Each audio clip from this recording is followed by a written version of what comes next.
Right, cold colours, let's go. Jack Foote. Let's go. Right, we'll just sit here first. Oh, that didn't Dean sound done the good. exact same thing. That didn't sound good. Like. I know, I think I've done that last time. It's just the headrest, it's fine. Sweet. Right, first time Yes, training. mate.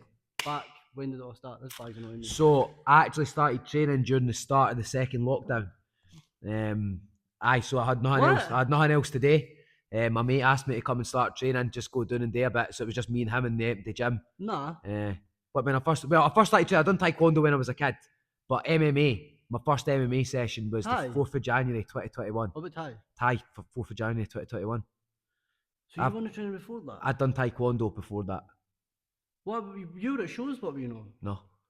No, never at shows before No, 2021. I thought, No what? way. So I wasn't at any Right, shows. so 2021? Pre-COVID, I was never at a fight show. What the fuck? Never ever at a fight show. So it was post-COVID that I started doing I my... did jail and no. I thought you were trained forever. No. I done taekwondo and a bit of kickboxing, but nothing. It was like... Aye.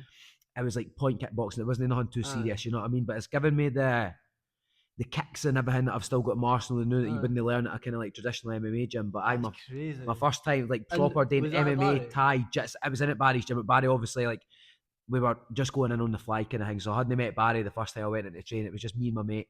He introduced me, and I was lucky because this mate's one of the guys where he's like, he'll train for 2 weeks. And then the next 2 weeks he's fucking into cold water, and then the next 2 weeks he's into fucking climbing mountains. So he's always bouncing about.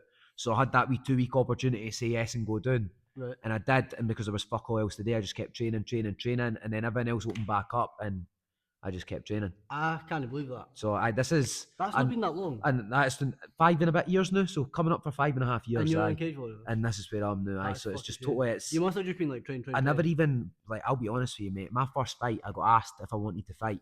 And the only reason I said aye was because I didn't want to look a shite bag in front of the boys. Because I got asked in front of the boys, so I didn't want to look a shite bag. So I was like, aye, and I'm going home that night. And I'm like, oh my God. I'm like, what if I signed myself? I'm like, right, I'm going to do one.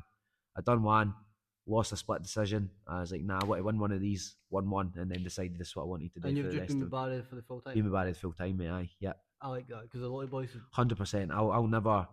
Everybody's got different motivations, mate, but one of my motivations is I want to bring everybody with me that I've started with, you know what I mean? Like we're a wee gym for Falkirk, but I'll show every cunt a wee gym for Falkirk is capable of taking on the world, mate, you know what I mean? I'm the same, I like Barry, I've got a lot of time for him. Yeah. Especially with the shows, like, obviously he's moved away more for Thai, but it's more like MMA. Yeah. Because at the start it was like... Yeah, so he used to do two, he used to do Combat Kings and Budo.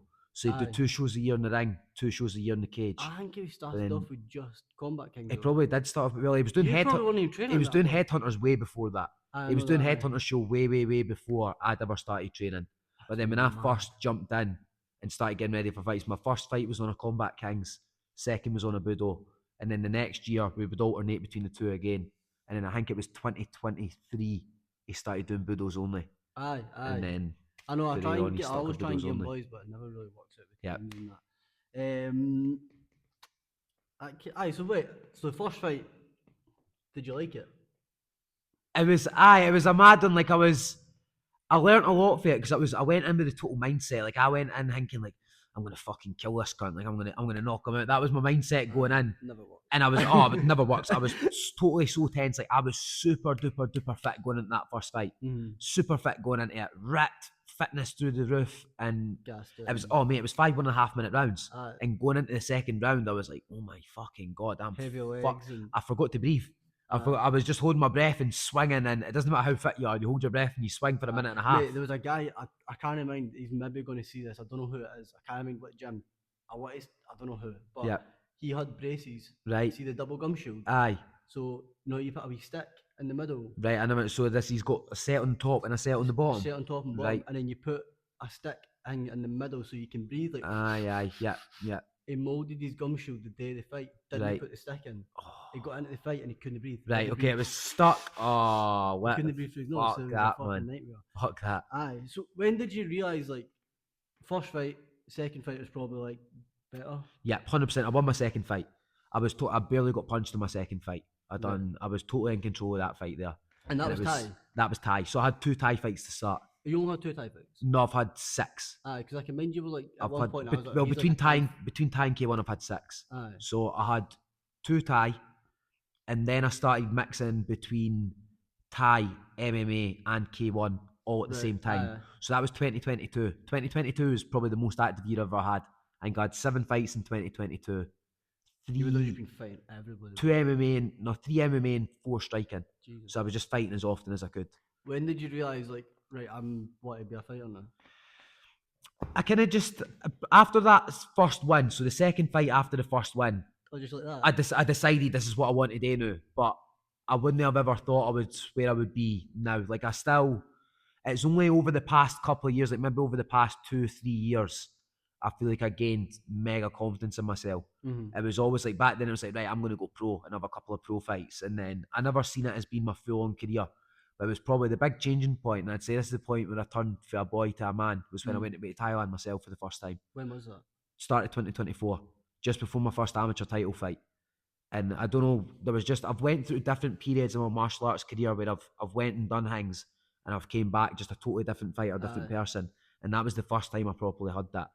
And from there on, I knew I was like, I think it was a big confidence thing because you're on the mats at Bang Tao and you do it around. Is that where you trained Bang Tao? I went to Bang Tao, aye. So you would do around with somebody, and then after you're around, you'd find out, oh, he's like the Octagon champion and that. I'm thinking, I'm just a wee amateur for Scotland, and I gave him a bit of pasting, you know what I mean? So I was like, right, this is like, I'm actually better than what I thought I was. And that done a lot for my confidence there. And then from there on, I've known, like, right, I'm ready for this. That's crazy. Every fight I have as well, the confidence I get after every single fight, it just gets bigger and bigger and bigger. Especially with like how you're performing. 100%, definitely. Right, let's go. We'll get in. Yes, let's go. We're done sitting. My feet are actually starting to get really cold.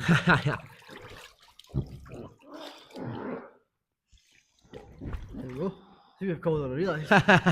Right, what's the hardest kind of struggle? Because obviously with fighting, it's like second guessing. Yeah. Was there ever a point like that was like, this is too much? I had a fight where like I was proper like embarrassed after it, and I was like, I didn't have another fight till about 6 weeks later. This was still in that active period. It was the start of 2023. Started to feel like I was a bit of the shit, you know what I mean? Started to feel like, right, okay, here we go. I'm getting a good run together. I'd won a couple of fights in a row, and I knocked myself out in 20 seconds. Oh, in an MMA fight. I heard about So this. Dealing with that was pretty tough at the time. What happened though? So came out aggressive as I usually do. Hit him a couple of times, wobbled him a wee bit, went in for the grapple. I've went to double leg him. He's wrapped my neck. I've picked him up and tried to slam him. And as I've picked him up and slammed, the first thing that hit the mat was my head. So you knocked yourself out? Knocked myself out. It's down as a submission loss on my record. It's down as a guillotine loss on my record. You need to be tough as nails to knock yourself out. Oh, 200%. But I mean, when you watch it back, like my mate took a video for the side. That's like, he didn't see it too much in the cage camera, but my mate has a video of his phone at the side. And when you slow it down frame by frame, you see it's a big lift up and a big slam down straight into my head. So, right well, it's 100%. I was trying to slam him right through. So that's probably between that and then I had a fight where I got put. This is maybe even worse, to be honest. I fought in a 4-man tournament, won the first round, and still the toughest fight I've had to this day. Next fight went into the final, 2.5 rounds up, pretty clear, and then got poked in both eyes. And that's down as a TKO loss on my record as well. What? For you get so the ref didn't notice it at the time. So I got poked in the eyes, and I've went down holding my eyes, just natural human reaction. I didn't choose to go down, I've just went down. And the wee bastard came and just started clubbing me.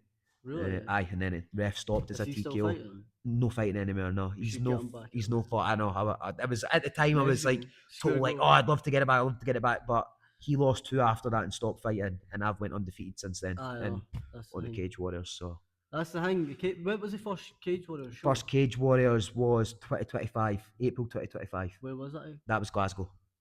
Was that the first one you fought? That was the first one I fought on, Yep, so I've had 3 fights for Cage Warriors. April 2025. I was then meant to fight October 2025. I don't think that wasn't the one you nailed him with the flying knee, was it? No, that was the most recent. That was the most recent. What was the first? I've not seen it. So the first one was against Aaron Towns, and that was a total barn burner. Like, we went for it. He didn't want to grapple with me at all. So we just ended, and I was trying to take him down. He was very wiry in the first round. So the first round pretty much ended up just back and forward on the feet. I dropped him, got a wee bit too greedy after it, walked onto an absolute beautiful 1-2, popped back up, grappled a wee bit. I've ended up trying to go for an armbar. He's ended up going for a heel hook. It was a mad round. But this is where like my fitness is on another level, mate. So I fully recover between these rounds. Like that's why I feel so much more comfortable fighting pro MMA and amateur MMA. I feel like I'm much better suited for the rule set. Do you get a longer break? No. Still a minute break. Still a minute break. 5 minutes on, 1 minute off. 5 minutes on. I love that though. I love that. I would do no rounds. I would happily go for 1 15-minute fight, no problem. Like that would suit my style much better because my fitness is that good. So he started. I'm sure Thai, you get like 2 minutes. You do a pro Thai, A-class Thai, 3 minutes on, 2 minutes off. I know one champion, they only give you a minute. Right, did they? And you see guys struggling. Right, okay, you have like to Thais, like they'll fight and they'll be used to that 2 minute break. And then they've not got it anymore. Yeah, 100%. So is that 5 rounds, 3 rounds? 3 rounds. 3 rounds for a normal fight, 5 rounds for a title fight. Right, so same as like UFC. I'm looking forward to when I get to the 5-round fights. 5-5s, that'll really suit my style. What are you doing for, like, I take it you've got like a strength and conditioning? Got a strength and conditioning coach, aye. So he takes care of my lifting and my sprints and things like that. But on top of that, and I know your modern day S&C coach will not agree with it and they'll say it's a load of shite, but I run, mate. Classic run. You know what I mean? Thai guys usually do it too. Aye. When I've got a fight coming up, I clock 40 kilometres a week. Really? Yeah. That's crazy. Yeah, 100%. Running's also good for your head. Yeah, 100%. Well, that's one of the main reasons. Like, I do it and I know it's like you're standing there, you're in so in Cage Warriors, you're like, there's a curtain and you're behind the curtain and you can hear the fans roaring, you can hear the impact of the fight that's going on before you, and you're just between these 4 tiny wee curtains. So that's the moment you ask yourself, I put the work in. Mm-hmm. So I know if I've clocked 40 kilometres a week, every week, you mentally, I'm confident in my fitness. I would rather be confident in my fitness than be super fit. Mm-hmm. You know what I mean? Like I've always said this, like you get an out-shaped fighter and an in-shape High Rocks guy, and you put the two of them in a cage, out-shaped fighter's going to win. The High Rocks guy's super fit, but before the punch is even thrown, his heart rate's at 160 because he's shitting himself. You know what I mean? So. And the second fight was. Well, I was meant to have a fight in Rome. I mind that. Meant to have a fight in Rome. The guy pulled out on the day. That was devastating at the time, but that then got me on the December card in Newcastle, that was one of the biggest cards of the year. I had a great performance on that. I was stuck in a triangle for about 2.5 minutes. I was going to say that I didn't know much about jiu-jitsu and MMA. Yeah. That boy was trying to pop your head. 100%. How did you just stay there? Hard to kill, man. Breathe? Experiencing, I could breathe. I could breathe. So I was breathing. It was very restricted, but I could breathe. I did see that. I was like, you'll never, ever see me tap in a fight. You're going to have to kill me to get me out of there. You know what I mean? There's no way. It means too much to me. My arm will snap, my leg will snap before I tap. I like that. I'll go to sleep before I tap. You know what I mean? No way. I got choked out 4 times all day. Did you? Back to back. That's no good, bro. On purpose, though. Right. We were doing like an experiment. Aye. And what was the results? Good. Stupid. Good. Honestly, like, it was like, and we were just dicking about. Yeah. And he choked me out somehow. And then I said to him, I stood up and I was like ready to black out. Yeah. And I was like, that feels amazing. Whoa. I was like, that is the best feeling ever. So I said to him, and I was like, go and choke me out. Aye. So he choked me out. And then they thought I was kidding on, so we were like, right, we'll do it again. Yeah. And then the second time they were like, no, you're lying. So it ended up being 4 times. Right, that's no good, Brad. Maybe 1 or 2 is alright, but 3 or 4 you're starting to push it a bit. That's the last time. Yeah. That's me done. And I was shouted like, what was it, like 20 kicks to start your knees or something? I was fucked. Brain all over the place, 100%. Like, so I take it, Jits, you've got, well, you went to, is Canada, is that where you're going for? I go there for my MMA training as well. MMA. But the level of grappling over there is unbelievable. Same when I go over my coach in Holland. I go over to New Jersey and train with Silver Fox. I am extremely lucky the amount of different places I've got to go and train. I like watching, like, the way you fight. I find MMA can be boring. 100% it can. I totally agree with you. Like, I see totally when agree you with see it, like, it's on the ground and they're just holding. Yeah. And they're not doing much. I was watching you and you had them and you were slashing with elbows and I was like, this is actually good. Aggressive grappling. It's aggressive grappling, 100%. I'm always 100%. And even in my submissions, my grappling's aggressive. You know what I mean? Like, I think if there was stats out there and you looked at my stats, I would say my submissions attempted per minute will be rocket high compared to everybody else's. You know what I mean? I didn't know what was going on. I was watching. I was like, he's trying to choke him out. And he's trying to snap his arm. At one point, you had the guy like his hand was tied behind him. Yeah. And you were still trying to choke him. This is what I mean, mate. Like my grappling's so unorthodox. Like. And then he got in, you were still digging him. Like I'm putting guys in positions that they've never been in before in their life. Mm-hmm. Everybody knows an armbar, everybody knows how to escape the back and everything like that. But there's a couple of positions I've got in my locker that I know when I put these boys in it, they're going, what the fuck is this? I was watching it and I was like, that's mad. 100%. You had your arm behind his back and you were tying his arm. Good luck game planning for that, you know what I mean? And then also you've got Scott as well. Yeah, 100%. Brilliant. I've got so many folk about me, mate. I've got so many good minds. The grappling, it's unbelievable. And your stand-up is quite Thai, I feel though. Aye, kickboxing. Yeah. Thai K1 aggression. ultra violence, mate. You know what I mean? But even the clinch, you've got quite a tight clinch as well. Yeah, 100%. Like you got into the clinch and you're actually. Well, that was the big game changer in that last fight. In the first minute, we tied up. We were on the fence. I managed to get off the fence. I've hit him a wee short elbow. He's tried to duck underneath the next one. Broke his nose with a knee. And that was where all the blood on the shorts came from. And then I hit the fly knee as well. So, yeah. Yeah. That must have felt amazing. Oh, it was fucking unreal, mate. It was unreal. I was. Yeah. Class, mate. The boy, it just hit his neck. I think if it was about an inch higher, he'd have been snoozing. So you got him in the end. Yeah, 100% got him in the end. But so he was the first guy that I've fought at pro that I feel hasn't gave up. I feel like the other two let me kind of choke them. They were like, "Fuck this, I'm ready to check out." But his neck was popping. Like, see, when I was trying to get my hand underneath his neck, his head was turning, and I could feel his neck, pop, pop, pop, pop, and still there was resistance for my hand to go underneath his neck. I was like, "Fair play." Like that? I love that, mate. 100%, 100%. Total respect. Total respect. Because I'd be the same. Like, I feel like, I don't know, you can't put contacts in, but you're like happily have someone fighting for their life. 100%. Totally, mate. It's me or him. It's me or him. That's mental. If you're not willing to break somebody's neck, then you shouldn't be stepping through the cage doors, in my opinion. That is a big difference. You can't have like one foot. Totally. Like, I've had a fight before, another Scottish K1 title fight, and I got my fucking ass beat. And I remember the look on my mum's face after it. And I said, "Fuck that, never again." Like, my mum and dad come to all my fights, so never again. You know what I mean? That's I see that. Like, I was going to try and get a fight in Thailand, but it didn't line up. Yeah. Where I was staying, it was like just pure smoker fights. Right. Like, you would go in and get a Thai, and you were going to win. Yeah. So it didn't work out, but because I wouldn't want to do that either. Yeah. 100%. Totally. You want a proper fight, 100%, especially the level you're at. But here it's kind of hard because I'm like training and I didn't want to go into a fight having like 1 foot in. Yeah, totally, 100%, 100%. Running a gym, coaching your classes, that's a big responsibility. And then you come up to someone like you and you're fucked. Yeah, 100%, you're all in. Definitely, you need to be all in. That's what I say. You need to be all in. How's the training camps changed for like when you first started to now? The big change is that I don't work anymore. So this is my full-time job. Oh, really? This is what I do full-time. Yep. I would regret it if I still worked full-time.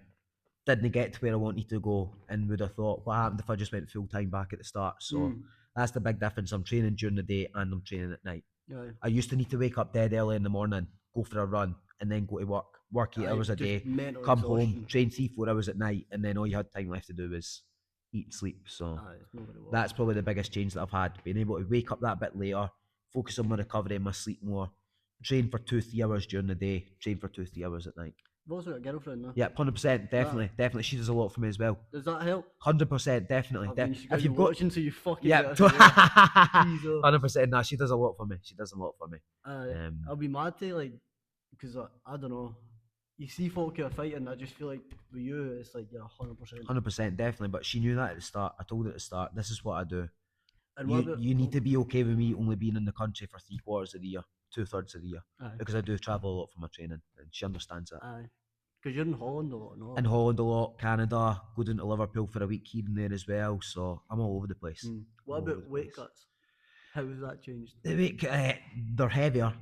There's more weight getting cut, but I've got a nutritionist now as well. So because I feel like the first couple of weight cuts you're like, I'll just no eat for a couple of days. Yeah, totally, 100%. But I never even used to cut that much weight. Like, my full MMA career, I've always fought at 61 kilos. I've had a couple of catch weights that haven't been.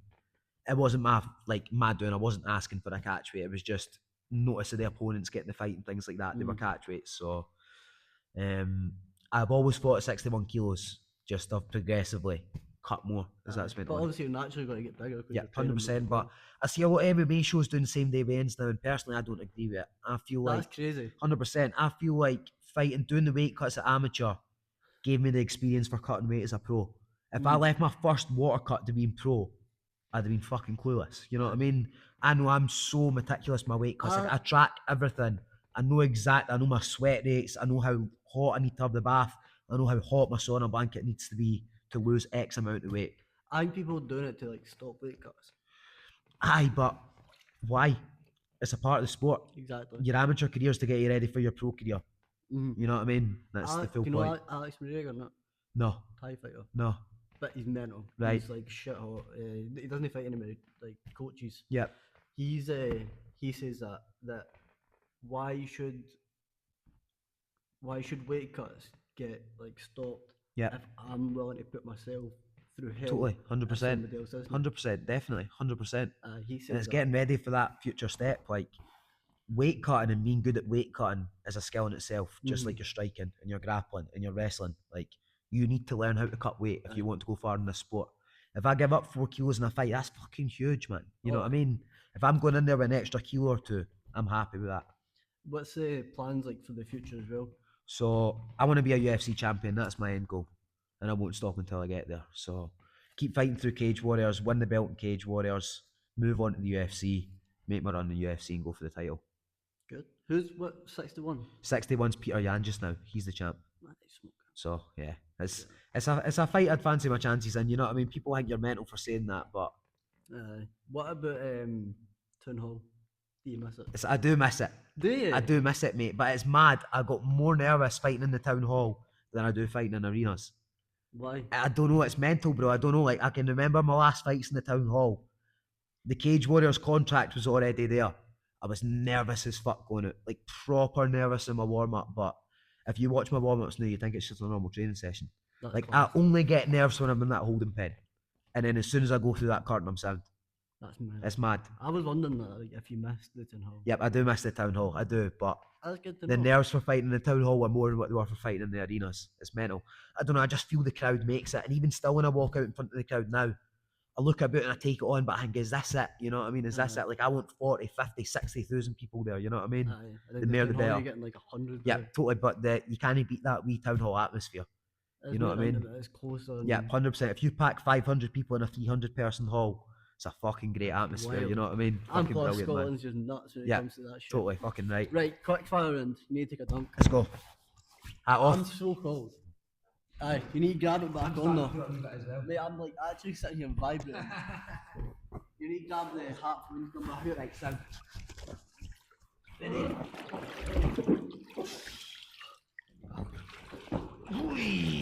Hey, this question was actually for Dean. Oh, Dean, this RW got £100 to spend. Yes, mate. Class. Brilliant. Good stuff. Dream venue to fight at?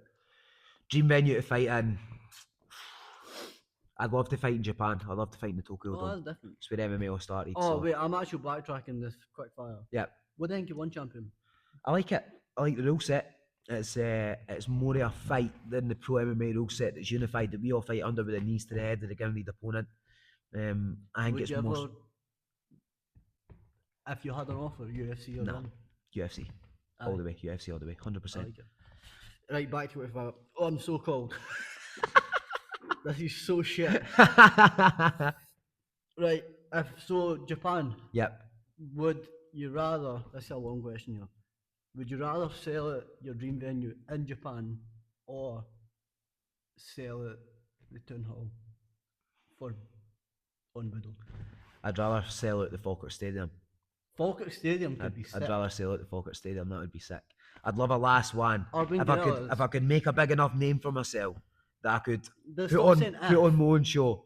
Yeah, but it's hard. It would take like 100%, but it's like even the guys that are UFC champions, I feel like if they rented out the football stadium in their local place, they still wouldn't fill it enough. You know what I mean? Nah, so you and Barry could work. If 100%, if we could work something out like that, get big enough, finish my career with the UFC, get my last fight at the Falkirk Stadium. That'd be amazing. That'd be awesome. That'd be awesome. Biggest animal you could take in a fight? Last boy said a giraffe. That's a good shout. I'd leg lock a giraffe. I'd knee bar a giraffe. 100%. A giraffe? Kangaroo. That'd be a tough fight. I think I'd have it, but it'd be a tough fight. What would be the game plan? Chop its leg? No, you couldn't chop its legs. Pull guard. Pull guard and sub it. Right. If you could swap lives with anybody for one day, who are you taking? Nobody. No. Nobody. Nah, no way. No way. I would never wish to switch my life. No way. I like it. Not even for a day? Not even for a day. Right. This could get in the shit here. UFC fighter that you could take. One in your weight class, one outside your weight class. One in my weight class that I could take. I'm not actually like jittering here. I'm confident I'm at the level that I could take majority of them just now. And really? people think that's mental, but I'm 100% confident. Especially my grappling. I don't think there's anybody that I've not got the possibility of submitting. Outside the weight class as well? Inside my weight class, for sure, definitely. Outside my weight class, a different story. Outside my weight class, who do I think's the biggest I could take? John Jones. John Jones. Nah, no way. But I think there's probably a few heavyweights out there. The heavyweight division's pretty poor. And I know they're big guys, but if they fatigue, there's a lot of them with poor skill set. I've seen guys that I'm not going to name anybody, but I've seen people warming up at shows and doing their bits of grappling and that, and I think, fuck me, how are you here? You know what I mean? The level of grappling, I feel like striking, anybody can get knocked out. I can go out and fight somebody in the street and get knocked out, but I'm not getting submitted in the street. You know what I mean? No way. So I feel like there's such a skill level difference in the grappling. I think that's my game changer. If animals could talk, what one would be the biggest dickhead? That's a good question. Probably a midget. A midget? Yeah, a midget. Fucking the wee mosquito, fuckers, just be in your ear. Mosquitoes are the worst thing ever. I hate them. If your life was a film, what would the title be?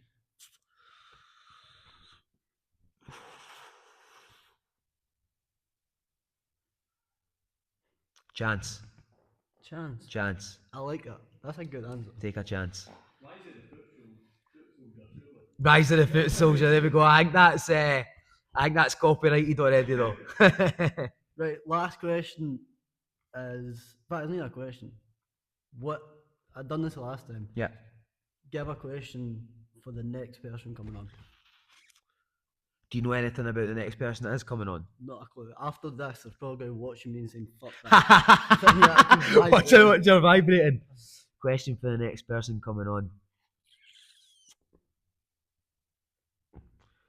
If you could go back and tell your younger self one thing about yourself now, what would it be? Right, now you answer that. You've just been gaslit. 100%. It's a tough question. If me now, I could go back and tell my younger self one thing. It would depend what age I'd be going back to, but I don't know. I used to be a wee bam. I did. I used to be a wee bam before I started martial arts. 100%. So no way. I'd probably get back on track. What do you mean by wee bam? Like just fucking hanging about, fucking wrong crowds, going out, drinking, smoking. I used to smoke fags. No way. I used to smoke fags, mate. Which is mad for how big a part my cardio is now. But it was just on a total different path to where I was now. I would have just been working a usual 9-to-5 job. Wouldn't have took a chance, and here we are. That's mad. What about you? Got any questions, Reese? No, I'm enjoying the way everything's really satisfied. Happy? Class, brilliant. I'm so brilliant. I'm gonna go one more dunk. One more dunk. You finish. Go. Fuck's sake.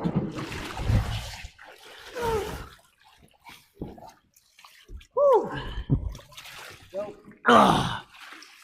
Pleasure. Nice one, bro. Nice quality. Mate, that was like, I was fighting for my life.